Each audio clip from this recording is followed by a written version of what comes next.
Tell them run it up. I wake up. Yeah. I wake up, flex, thumb down that, Check. no drip this, tell 'em run it up, no sleep, no. अस्सलाम वालेकुम, नमस्ते, आदाब, सत श्री अकाल, welcome back to my channel. जैसा कि आपने टाइटल से देखा, हम आज अपने स्नीकर्स के बारे में बात करने जा रहे हैं। पहले लोग कहते थे जॉगर्स, अब नाम बदल गया। जैसे जैसे ज़माना बदलता गया, लोगों ने हर चीज़ के नाम बदलने शुरू कर दिए। जॉगर्स हो गए स्नीकर्स और स्नीकर्स से हो गया फनीकर्स। आज मैं आपको अपने स्नीकर्स दिखाने जा रही हूँ। स्नीकर्स कह लें, जॉगर्स कह लें, शूज़ कह लें, कुछ भी कह लें, ज़रूरी नहीं है कि जिनके मिलियन सब्सक्राइबर्स हों आप उन्हीं के स्नीकर्स देखेंगे। अब आ गए हो तो देख लो। सबसे पहले शुरू करते हैं वैंस के इस शूज़ से। इसको 3 इयर्स बैक मैंने ख़रीदा था, और क्योंकि इसके जो सोल हैं बहुत ही फ्लैट हैं और मुझे फ़्लैट शूज़ पहनने का बहुत शौक़ है, क्योंकि फ़्लैट शूज़ पहन के आप बहुत कंफर्टेबली इधर उधर जल्दी जल्दी भाग सकते हो, फास्ट वॉक कर सकते हो। तो इसका मेन रीज़न यही ख़रीदने का था कि दिस वाज वेरी कंफर्टेबल। और जब मैंने लिए थे, आई टुक इट अराउंड 45-50 पाउंड्स के, तो not bad for a quality. मतलब मैंने इसको बारिश में भी पहना है, स्नो में भी पहना है। ज़्यादातर ये सूट करते हैं मेरी जीन्स पे, और मैं ज़्यादातर जीन्स ही पहनती हूँ। और जो ख़ास बात है इसकी कि ये देखें, नीचे का इसका जो सोल है वो आपको स्लिप होने से बचाता है। इसमें स्लिपरी के बहुत कम चांसेस हैं। अगर बारिश हो रही है तो ये आपको प्रोटेक्ट करता है, स्नो है तो ये चीज़ आपको प्रोटेक्ट करती है। This is the best thing about this, और मैंने इसी वजह से इसको बाई किए थे। नेक्स्ट आते हैं पूमा के शूज़ की तरफ। ये भी मुझे तकरीबन 3 साल हो गए ख़रीदे हुए हैं, और मैंने स्पोर्ट्स सेंटर ज्वाइन किया था जॉगिंग के लिए। और ये जो शूज़ हैं, अगर आप इनके नीचे देखें तो ये बहुत दाने दाने से निकले हुए हैं इसके ऊपर। ये शूज़ बहुत हेल्प करते हैं आपको फास्ट रनिंग में। कुछ फुटबॉलर्स हैं जो कि ये वाले शूज़ भी यूज़ करते हैं, लेकिन मैंने इन्हें स्पेशली जॉगिंग के लिए लिया था, क्योंकि हम लोग ग्रुप में एक स्टेडियम था, वहाँ पे हम लोग जॉगिंग करते थे। फिर मैं यहाँ पे मूव हो गई हूँ, तो मेरी जॉगिंग भी इसके साथ साथ ख़त्म हो गई। लेकिन ये बहुत कंफर्टेबल शूज़ हैं, और ये मैंने सेल में लिए थे अराउंड 80 पाउंड के। और ये वाटरप्रूफ हैं, मतलब आपके पाँव अंदर इसके गीले नहीं होते हैं, and it's very comfortable. I highly recommend these shoes for you guys. इसके बाद हम आ जाते हैं अबाउट ब्लू की तरफ। ये वेरी स्पेशल शूज़ हैं हाइकिंग के लिए। तो मेरा प्लान अब यही है कि हाइकिंग शुरू करनी है। इनको मैंने 2 साल हुए हैं ये मेरे पास हैं। एक्चुअली ये मेरी प्रीवियस कंपनी के शूज़ हैं जो कि स्टील टो हैं, और इसके नीचे जो है, फिर अगर आप इसकी ये सोल देखें तो ये आपको स्लिपरी से प्रोटेक्ट करते हैं, और वेरी मच सेफ्टी बूट्स, और बहुत कंफर्टेबल हैं। अंदर भी इसके जो है जो सोल है इसका वो बहुत सॉफ्ट है, और इसके साइड में ये जो चीज़ है ना, ये मुझे पसंद है, बिकॉज इट्स वेरी सॉफ्ट। आपको ये तंग नहीं करती है। कुछ शूज़ में ये प्लास्टिक के होते हैं जो कि बेंड नहीं होते हैं और इस तरह से स्ट्रेट रहते हैं, लेकिन इसमें ये सॉफ्टनेस जो है ये मुझे पसंद है। मतलब अगर आपका पाँव कहीं पे बेंड हो रहा है तो ये भी उसके साथ इस तरह से बेंड हो जाता है, which is the most perfect thing about these shoes. बहुत जल्द आप मुझे देखेंगे हाइकिंग करने, जब मैं जाऊँगी तो ये वाले शूज़ मैंने पहने होंगे।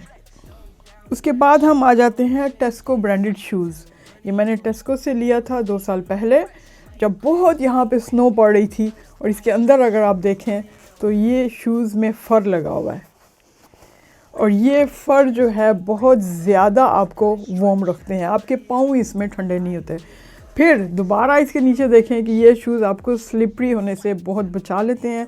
इसमें स्लिपरी बहुत कम है चांसेस होने के, तो इसलिए मैंने ये लिए थे, क्योंकि स्नो बहुत पड़ रही थी और मुझे अपने आप को स्लिपरी से प्रोटेक्ट करना था। उसके बाद हम आ जाते हैं एल्पाइन स्टार्स की तरफ। ये एल्पाइन स्टार्स के शूज़ हैं, and this is the most expensive investment I have done in my life. मैं अपने लिए मोटर बाइक के शूज़ सेकंड हैंड भी ढूंढती रही हूँ क्योंकि बहुत एक्सपेंसिव थे और सेकंड हैंड मुझे मिलते थे लेकिन मेरी साइज़ के नहीं मिलते थे। और बाइक के लिए आपको specially gears to the point और exactly to the size use करने चाहिए। और ये वाले शूज़ फिर मुझे स्पेशली जाके ख़रीदने पड़े और ये इनकी प्राइस थी अराउंड 260 पाउंड। ये मेरी ज़िंदगी का सबसे महंगा तरीन इन्वेस्टमेंट शू है।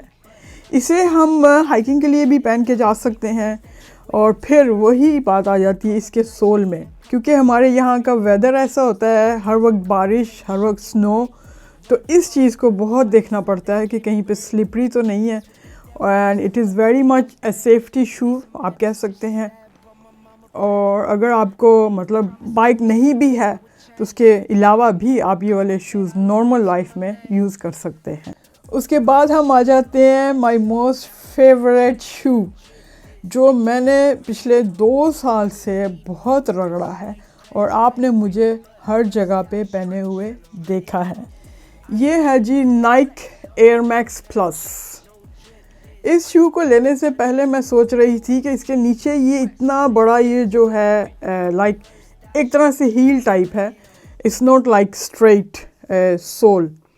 तो मैं पहले सोच रही थी कि इसको लेना फ़ायदेमंद होगा कि नहीं होगा, लेकिन जब मैंने इसको पहना it was very much comfortable. और पिछले 3 साल से मैं इस शूज़ को इतना रगड़ रही हूँ, इतना रगड़ रही हूँ, इतना रगड़ रही हूँ। आपने अक्सर मेरे वीडियोस में इसे पहने हुए देखा होगा and it's very much comfortable. मुझे चीज़ वो पहननी होती है जिसमें मैं कंफर्टेबल हूँ। मुझे चीज़ वो नहीं पहननी है कि जो कि दूसरों की नज़र को भाए, या मुझे वो चीज़ नहीं पहननी है जो दूसरों को दिखावा मुझे करना है कि ये देखो मैंने इतना एक्सपेंसिव शू पहना हुआ है। नहीं, मुझे अपनी कंफर्टेबलनेस पहले देखनी है और दिखावा जो है वो बाद में। ये शू मैंने ये सोच के लिया था कि मैं मेहनत करती हूँ तो मेरा हक है अपने ऊपर ख़र्चा करने का। ज़िंदगी में ये पहला मोस्ट एक्सपेंसिव पेयर था अपनी ज़िंदगी में जो मैंने अपने लिए ख़रीदा था and it was around 160 pounds. Last but not least, ये वैंस के शूज़ मैंने बड़े शौक से लिए थे लास्ट ईयर, क्योंकि प्लान था this year to go to Dubai. तो मैंने सोचा कि एयरपोर्ट के टर्मिनल्स बहुत दूर दूर होते हैं और आपको काफ़ी वॉक करना पड़ता है एयरपोर्ट पे, तो because this is very comfortable है ना, इनसाइड इसका सोल भी बहुत कंफर्टेबल है, तो मैंने ये बस ट्रैवलिंग रीज़न के लिए लिए थे। बट अनफॉर्चुनेटली इस साल पेंडेमिक की वजह से हम ट्रैवल ही नहीं कर पाए। मुझे नहीं पता कि लोग कैसे शूज़ खरीद के उन्हें कलेक्शन करते हैं लाइक एन आर्ट। कुछ लोगों का शौक़ होता है पेंटिंग ख़रीदने का, लेकिन शूज़ को ख़रीद के अलमारी में रख के सेट करना एज अ डेकोरेशन पीस, ये मेरी समझ से बाहर है।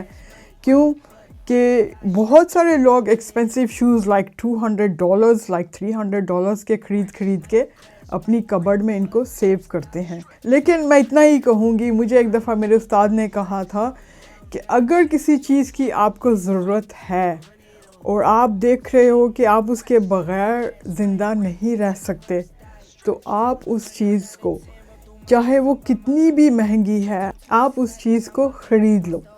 लेकिन अगर एक चीज़ जिसके बग़ैर आप ज़िंदा रह सकते हो, आप सांस ले सकते हो, आप ये फ़ील कर रहे हो कि इसके बग़ैर आपका गुजारा हो सकता है, तो आप उस चीज़ को मत ख़रीदो।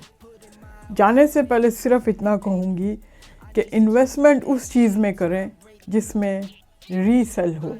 हम अपना वीडियो यहाँ पे ख़त्म करते हैं। नेक्स्ट टाइम के लिए इजाज़त दीजिए। अल्लाह हाफिज़।